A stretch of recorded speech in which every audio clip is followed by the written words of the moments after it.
Posted by you/music and wine. Serious, therapists, what is something people are afraid to tell you because they think it's weird, but that you've actually heard a lot of times before? The amount of people I see who feel like they should be grieving a certain way and are afraid that they must not have loved someone, or must not have cared.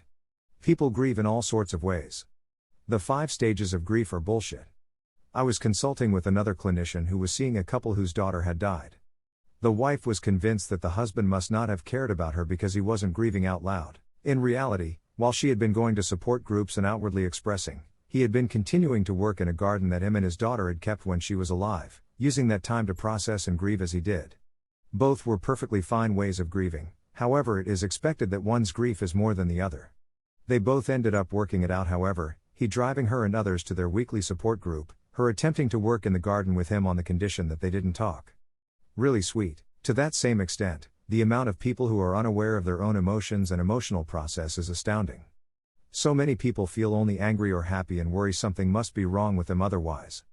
Normalizing feeling the whole gamut is just as important. Recognizing what we're feeling as well as what it feels like in our body when we're feeling is incredibly helpful for understanding how we process and feel. As a whole, how we treat emotions as a society is kind of fucked. Thanks for coming to my TED Talk. I'd say a common one is believing that there's something innately, irreparably wrong with them that makes them unable to ever truly fit in. For a lot of people, it's such a deeply ingrained belief that it can be extremely painful to acknowledge or express, regardless of the level of personal success in their lives. 2 topics come up with regularity: when someone discloses to me that they were sexually abused as a kid, and/or when some is experiencing suicidal ideation. Both are something I hear from clients every single day, and so I don't find it weird at all. But, when I have someone in front of me who's talking about it for the first time, I know it's important to validate the fact that even though I might be talking about this for like the 5th time that day, they have never talked about this ever, and are in need of gentle care to feel safe. That they do not know what they enjoy doing. Often they have people in their life, including therapists, say try to do something fun today or ask what do you like to do when you have free time? Many people I work with do not know what those are. Once I explain that I dislike these statements questions because they assume people should know the answer, and that many people don't. I can watch as they relax, take a deep breath, and say something to the effect of "Oh my, that's so good to hear. I have no idea what I like to do." That's part of the problem. More often than not they feel like they should know and that everyone else their age has it figured out. They are embarrassed to say that they don't know when in fact not knowing is very common. I couldn't even try to count how many clients I've had this conversation with. A common one in the time I was a therapist was simply "I don't know." You'd be surprised how reluctant people are to admit that they don't know why they're feeling how they are. But that's exactly why you're, or were, I'm not a therapist anymore, sat there with me, so we can figure out why together. It always put me in mind of a line from America by Simon and Garfunkel. "Kathy, I'm lost," I said, though I knew she was sleeping. "I'm empty and aching and I don't know why."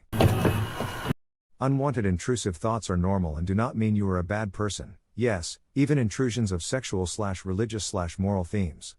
By definition, these are thoughts that are unwanted bc they go against your own values and highlight what you don't want to do, e.g., a religious person having unwanted blasphemous images pop into their mind, or a new parent having unwanted sexual thoughts about their new baby. However normal these thoughts are, over 90% of the population, the moral nature of these thoughts mean that often people experience a lot of shame and take many years before they first tell someone about them. Someone I know had some of these thoughts and it freaked her out. She told someone at a postpartum group and the woman leading her took her over to the hospital and had her admitted for psychiatric watch. She didn't say nor did she have any desire to do those actions. She just visualized it and it frightened her and neither the postpartum group nor the hospital knew how to deal with it. They kept her for 3 days before transferring her to a facility where it took another 2 days to finally see someone who was qualified to talk about mental health and they were somewhat appalled by the whole scenario. They just told her that she needed to get some uninterrupted sleep and maybe to see a therapist to help her talk through things. It was incredibly hard and frustrating.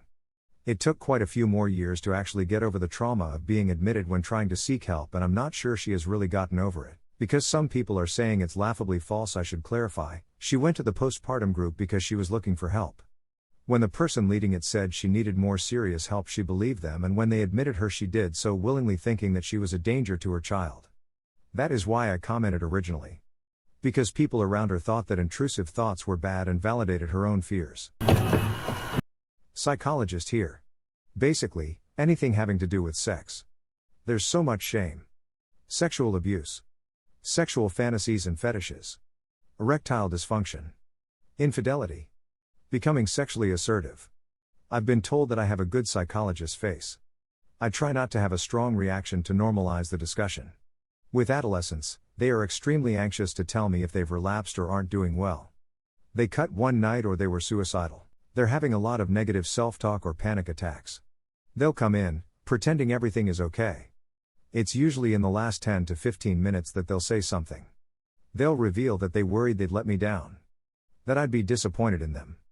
It usually turns into a discussion about policing other people's feelings and tolerating emotions. I explain that I care about their well-being and it's my job to monitor my emotions and reactions, not their role. Clients become quite fearful of admitting that they weren't successful since the last time they had a session. This could include not succeeding in using a coping skill that they're learning about, or not being able to complete a homework assignment I gave them. Humans aren't robots, and therapy is a lot of work. That being said, I don't expect people to be perfect as they start to work on themselves in a positive way. It takes time to really commit to change, especially in relation to trauma or conflicted views that an individual holds. I feel as if the client doesn't want to let me down as their therapist, but these failure events are just as important to talk about as successful moments. Psychologist in the U.S. To name a few: compulsive masturbation, fears of being a pedophile rapist, this is a common OCD fear, hoarding, sexual performance difficulties, history of sexual abuse or sexual assault, unfortunately it is very common, drug use, amount of money spent on various things, having an ASD diagnosis, going back to an abusive relationship, staying in an abusive relationship, grieving years and years after a loss, self-harm of all sorts, wanting to abandon their current lifestyle, for example, to have more sex, to escape responsibility or expectations, history of gang violence, crime, their sexuality, or asexuality, gender identity, the impact of racism, racial trauma, paranoia, hallucinations, feeling uncomfortable in therapy, not believing in therapy, difficulty trusting a therapist, fear of psychiatric medication, fear of doctors in general. I was surprised to see suicidal ideation on others' responses.